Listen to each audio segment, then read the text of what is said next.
बिस्मिल्लाहिर्रहमानिर्रहीम नहमदुहु व नसल्ली अला रसूलिहिल करीम। नाज़रीन कराम और तलबा व तालिबात, अस्सलाम वालेकुम। मैं डॉक्टर मोहम्मद ताहिर कुरैशी अपने इदारे उर्दू निसाब साज की तरफ से आज एक और वीडियो के साथ हाजिर हूँ आपकी खिदमत में। सिलसिला है हमारा 11वीं की नई किताब के मुताबिक जो उर्दू का पर्चा होगा उसको हम सवाल वार कर रहे हैं। इससे पहले की वीडियो में हमने सवाल नंबर 1 पर बात की थी। आज दूसरे सवाल पर हम बात करेंगे। जो दूसरा सवाल है बोर्ड की हिदायत के मुताबिक वो है अशार की तशरीह वाला सवाल 10 नंबर का, और अमूमन इसमें गज़ल के अशार होते हैं। तो आज हम इस वीडियो में ख्वाजा मीर दर्द की पहली गज़ल की तशरीह करेंगे। इस तशरीह से पहले एक बात मैं कहना चाहता हूँ कि हमारे इदारे की एक वीडियो है जिसका लिंक आप नीचे आपको मिल जाएगा, जिसमें शेर की तशरीह का तरीका बताया गया है तफसीली। यहाँ एक मुख्तसर मैं बात कर दूँ कि शेर की तशरीह से पहले अगर उसे हम नसर बना दें यानी जुमला बना दें तो उसकी तशरीह आसान हो जाती है। जुमला बनाने का तरीका सीधा सीधा ये है कि अगर शेर में या मिसरे में फेल कहीं गलत जगह पर आया हुआ है यानी शुरू में या दरमियान आया हुआ है तो उसको उठा के आखिर में ले आएं, क्योंकि नसर में यानी जुमले में फेल हमेशा आखिर में आता है, चाहे जुमला किसी भी किस्म का हो।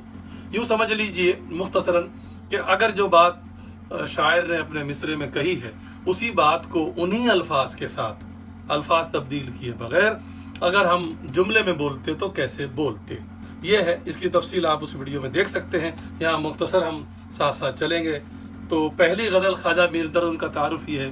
ख्वाजा मीर दर्द को तसव्वुफ़ का इमाम कहा जाता है, सबसे बड़ा सूफ़ी शायर कहा जाता है। सूफ़ी शायरी, तसव्वुफ़ की शायरी या सूफियाना शायरी जिसमें इश्क़ हकीकी की बात की जाए, अल्लाह ताला से मोहब्बत, अपने ताल्लुक़, उसकी बात की जाए, या दुनिया की बेसबाती की बात की जाए, कायनात की बेसबाती की बात की जाए, इंसान की हकीकत पे बात की जाए, ये सारे मौज़ूआत तसव्वुफ़ की शायरी में आते हैं। और ख्वाजा मीर दर्द उर्दू ज़बान के सबसे बड़े सूफ़ी शायर हैं।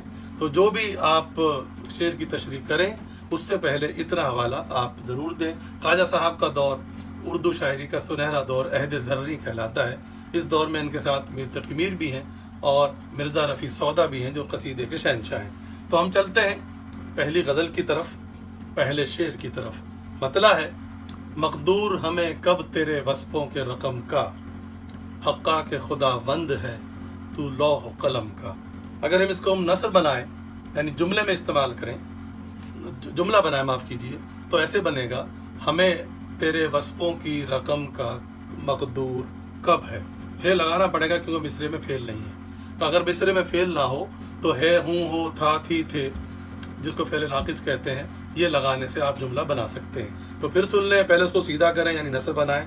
हमें तेरे वस्फ़ों की रकम का मक़दूर कब है। दूसरा मिसरा, हक़्क़ा के खुदावंद है तू लौह कलम का, हक़्क़ा तू लौह कलम का खुदावंद है। अगले मरले पे जो मुश्किल अल्फाज है उस पर गौर कीजिए। मक़दूर का मतलब ताकत, हिम्मत, कुदरत।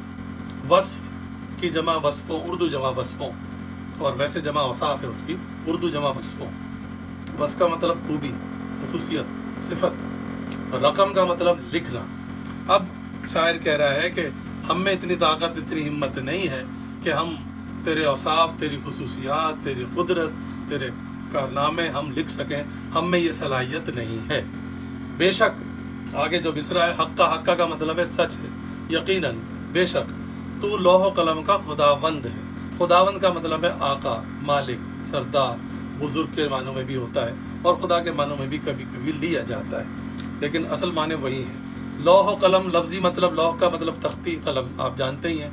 तो लेकिन लौह कलम जब मरकब के तौर पे हम इस्तेमाल करते हैं, तरकीब के तौर पे, तो इससे आम तौर पे तकदीर मुराद ली जाती है। तो दूसरे मिसरे में कह रहा है कि बेशक तू हमारी तकदीर का मालिक है। तो शायर ने अल्लाह ताला की खुसूसियात के बारे में गुफ्तगू करते हुए कहा है कि हम में इतनी ताकत नहीं है कि हम तेरी खूबियाँ बयान कर सकें, तेरे कारनामे बयान कर सकें, तेरे जो भी तूने पूरी कायनात बनाई है इसके अंदर इतनी हैरत अंगेज़ चीज़ें हैं, इतनी बातें हैं कि हम उनको गिनना भी चाहें तो गिन नहीं सकते, बयान करना चाहें तो बयान नहीं कर सकते। मरकज़ी ख्याल के तौर पर अगर हम बात करें तो इसमें शायर अपनी बेबसी का एतराफ़ कर रहा है कि अल्लाह ताला की औसाफ या खुसूसियात गिनवाई नहीं जा सकती। अगला शेर, जिस मसनद इज्जत पे के तू जलवा नुमा है, क्या ताब गुजर होवे ताकुल के कदम का, उसको हम नसर बनाते हैं। अच्छा, बहुत से मिसरे आपको ऐसे भी मिलेंगे जो पहले से नसर की तरतीब में होंगे, यानी उसमें फेल आखिर ही में होगा, जैसे कि इसमें है, तो इसकी तब्दीली की जरूरत नहीं, बोलेंगे भी तो ऐसे ही बोलेंगे, जिस मसनत इज्जत पे कि तू जलवानुमा है, बोलने में भी ऐसी रहेगा। अलबत्ता दूसरा मिसरा उसको बदलेगा, उसका फेल है होवे, गुजर होवे, वो आखिर में जाएगा। क्या ताब ताकुल के कदम का गुजर होवे, नसर हो गई। अब आइए आसान करते हैं। मसनद इज्जत, इज्जत की मसनद, मसनद कहते हैं ऊंची सतह को, किसी बड़ी कुर्सी को, बड़ी जहाँ पे बुजुर्ग बैठते हैं उसको मसनद कहते हैं। जिस ऊंची जगह पर तू जलवा नुमा है, जलवा नुमा है ज़ाहिर है, यानी तेरा जो मकाम है, तेरा जो अर्श है, जिस पे तू ज़ाहिर है, तू मौजूद है, वहाँ क्या ताब, क्या ताब का मतलब क्या मजाल है, क्या हिम्मत है कि ताकुल का गुजर होवे। ताकुल का मतलब अक्ल, समझ, दानिश, यानी हम अगर अपनी अकल से काम लें, दानिश से काम लें, तो हमारी अकल में ये बात आ ही नहीं सकती जो शान तेरी है, जो तेरा मर्तबा है, जिस पर तू फाइज है, उसको अकल बयान नहीं कर सकती, अकल उसका इहाता नहीं कर सकती, अकल उसके बारे में तफसील नहीं बता सकती। तो बुनियादी बात, मरकजी ख्याल इसका यही है कि अल्लाह ताला की अज़मत को, अल्लाह ताला के मर्तबे को अकल ना समझ सकती है, ना बयान कर सकती है। अगला शेर मशहूर ज़माना शेर है। बसते हैं तेरे साए में सब शेख व बरहमन, आबाद है तुझसे ही तो घर दैर व हरम का। उसी तरह सीधा कीजिए, फेल हैं बसते हैं, सब शेख व बरहमन तेरे साए में बसते हैं। और दूसरा मिसरा, तुझसे ही तो दैर व हरम का घर आबाद है। अब आ गया जी, शेख और बरहमन इस्तिलाहात हैं। शेख से मुराद मुसलमान लिया जाता है, बरहमन से मुराद हिंदू लिया जाता है, कि हिंदू और मुसलमान तब सब के सब तेरे साए में, तेरी कायनात में, वो सब हिंदू भी रहते हैं, मुसलमान भी रहते हैं। खाली हिंदू नहीं रहते, खाली मुसलमान नहीं रहते, यानी मुसलमान हो या काफिर, ईसाई हो या यहूदी या सिख हो, सब के सब तेरी ही कुदरत के तहत, तेरी ही बनाई हुई कायनात में रहते हैं, यानी उनको भी तूने ही बनाया है।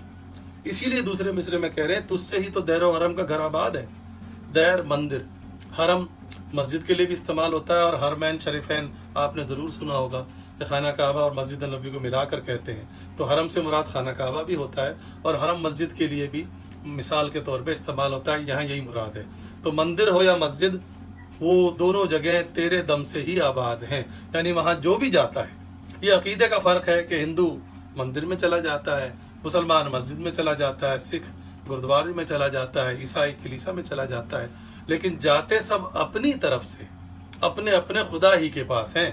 तो शायर यही कह रहा है कि हिंदू, मुसलमान या ईसाई, यहूदी या सिख वगैरह सब तेरे ही बंदे हैं, और उन पर भी तेरा करम होता है, अगरचे उसका अंदाज मुख्तलिफ होता है, लेकिन वो तेरे ही बंदे हैं, और असल में वो तुझी को पूछते हैं, लेकिन उनका अंदाज मुख्तलिफ है, उनका तरीक़ाकार मुख्तलिफ है, जिसकी वजह से वो मुसलमानों में नहीं आते। वो मुसलमान तो एक अल्लाह का नाम लेते हैं, उसको वाहिद मानते हैं, दूसरे मज़हब वाले उस तरह वाहिद नहीं मानते, लेकिन किसी न किसी दर्जे में उनके यहाँ भी खुदा का कोई ना कोई तसव्वुर मौजूद है। तो इसकी बुनियादी बात यही है कि तमाम कायनात अल्लाह की बनाई हुई, हिंदू, मुसलमान, काफिर, सिख, ईसाई वगैरह सब अल्लाह की मखलूक है। आगे चलिए, अगला शेर है खौफ अगर जी में है, माफ़ कीजिए, है खौफ अगर जी में तो है तेरे गज़ब का, और दिल में भरोसा है तो है तेरे करम का। उसको हम सीधा करें, अगर जी में खौफ है तो तेरे गज़ब का है। ये हम बात बता दें आपको कि मिसरे में ज़रूरी नहीं एक ही फेल हो, 2, 3, 4 भी हो सकते हैं, 2-3 जुमले भी बन सकते हैं। इसमें भी ऐसे ये 2 फेल हैं। अगर जी में खौफ है तो तेरे गज़ब का है, और दूसरा मिसरा उसमें भी 2 फेल हैं, और दिल में भरोसा है तो तेरे करम का है। इस तरह बनेगा ये, यानी बोलेंगे तो कैसे बोलेंगे। शायर कह रहा है, माफ़ कीजिए, मायने पहले, माना में जी का मतलब दिल, गज़ब का मतलब गुस्सा। अगर दिल में है तो तेरे गुस्से, तेरे कहर से डर लगता है, क्यों अल्लाह ताला क़हार भी है, जब्बार भी है, तो तेरे गज़ब से, तेरे कहर से, तेरे गुस्से से डर लगता है, ऐसा ना हो हम उसकी लपेट में आ जाएं। लेकिन साथ साथ दूसरे मिसरे में कह रहा है उसके बावजूद अगर भरोसा है, वो फिर तेरे करम का ही भरोसा है, यानी तू रहीम है, तू करीम है, तू सत्तार है, तू गफ़ार है, तेरी ये खुसूसियात। और ये मशहूर है कि अल्लाह ताला के गज़ब पर उसका करम हावी है, भारी है। تو اللہ تعالیٰ کی رحمت سے شاعر کو امید ہے، بے شک تیرے غصے سے ڈر تو لگتا ہے، لیکن ساتھ ساتھ یہ بھی بھروسہ ہوتا ہے کہ تو کریم ہے، تو رحیم ہے، اس لیے ہمارے ساتھ رحمت کا معاملہ کرے گا۔ اس کی بنیادی بات یہ ہے کہ شاعر کو اللہ تعالیٰ کے غضب کے ساتھ ساتھ اس کے رحم و کرم سے بھی امید ہے۔ آگے چلیے، آخری شعر مقطع ہے۔ مانند حباب آنکھ تو اے درد کھلی تھی، کھینچا نہ پر اس بحر میں عرصہ کوئی دم کا۔ اس کو ہم سیدھا کریں، اے درد مانند حباب آنکھ تو کھلی تھی، پر اس بحر میں کوئی عرصہ دم کا نہ کھینچا۔ یہ ایسے بنے گا۔ مانند کا مطلب کی طرح، حباب کا مطلب بلبلا، مانند حباب پانی کے بلبلے کی طرح، اے درد شاعر مخاطب ہے اپنے آپ سے، اس دنیا میں ہماری آنکھ ایسے ہی کھلی تھی، ہم ایسے ہی آئے تھے جیسے پانی کا بلبلا ہوتا ہے۔ پانی کا بلبلا آپ نے دیکھا ہوا ہے، کتنی اس کی مختصر زندگی ہوتی ہے، تھوڑی دیر کے لیے پانی کی سطح پر آتا ہے اور لمحوں میں ختم ہو جاتا ہے، فنا ہو جاتا ہے۔ شاعر نے یہی مثال دی ہے کہ ہم بھی اس دنیا میں اتنی دیر کے لیے آئے تھے۔ اور دوسرے مصرے میں اور واضح کر کے کہہ رہے ہیں کہ اس بحر میں، بحر کا مطلب سمندر، جو بلبلا سمندر دریا پانی میں ہوتا ہے، تو ہم بھی بلبلے کی طرح تھے، لیکن اسی طرح اس بحر میں، اس سمندر میں یا دریا میں یا اس پانی میں ہم نے کوئی دم کا عرصہ نہ کھینچا۔ یعنی دم کا عرصہ نہ کھینچا یعنی کوئی گزارا نہیں، کوئی سانس ہماری اتنی زیادہ نہیں گزری۔ کہنا یہ چاہ رہے ہیں کہ ہماری عمر اتنی نہیں ہوئی، اتنی ہوئی کہ جیسے کہ بلبلے کی عمر ہوتی ہے۔ یہ مقطع ہے، تو مقطع کا شعر ضروری نہیں ہے ویسے، لیکن زیادہ تر تشریحات میں نہیں آتا۔ تو آپ کے سامنے پہلی غزل پیش کی گئی، اس کی مکمل تشریح پیش کی گئی۔ انشاءاللہ اگلے ویڈیو میں ہم خواجہ میر درد کی دوسری غزل کے ساتھ حاضر ہوں گے۔ اللہ حافظ۔